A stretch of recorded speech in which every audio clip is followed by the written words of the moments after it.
Well, you said so much, and I appreciate everything you're saying. I'm thinking about, as many issues that there's been with the finance department, I'm also reminded about a handful of items relating to DPW as well. I know you're aware of police headquarters issues. I know you're aware of most recently Middlebrook, some funding, that stuff.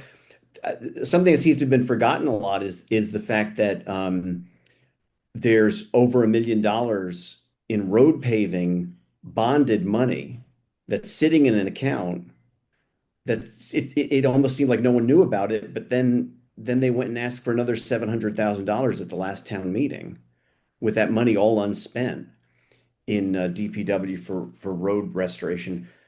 So all of this, looking at this big picture again, and not to beat a dead horse, and I appreciate your tact and your honesty, but not to beat a dead horse, who's running this ship?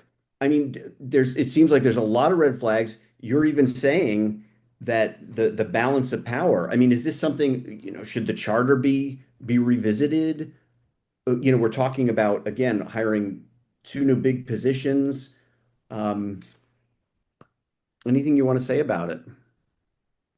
What I'm increasingly convinced of is that over the last 8 to 10 years, there's been some noble experiments in the management of the tent. One of which was, a category of which was combining jobs. I think it has failed. DPW, in charge of buildings and all of their other responsibilities. Um, it's fair to say that it's too big a load for Frank. And um, without expressing um, too much of what I understand,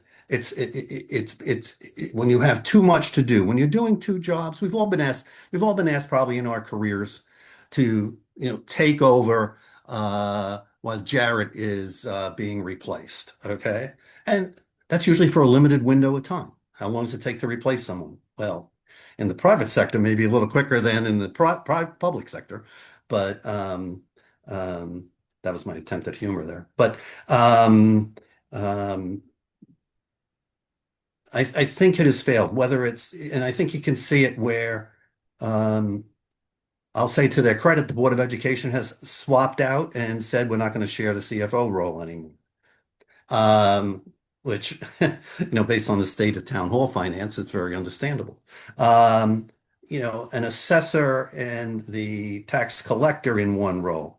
There should be a differentiation there just for process and protocols.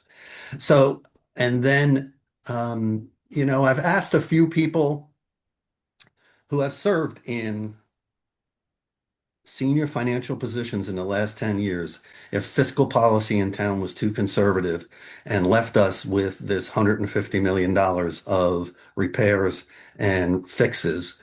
Um, they reluctantly agreed. They reluctantly agreed.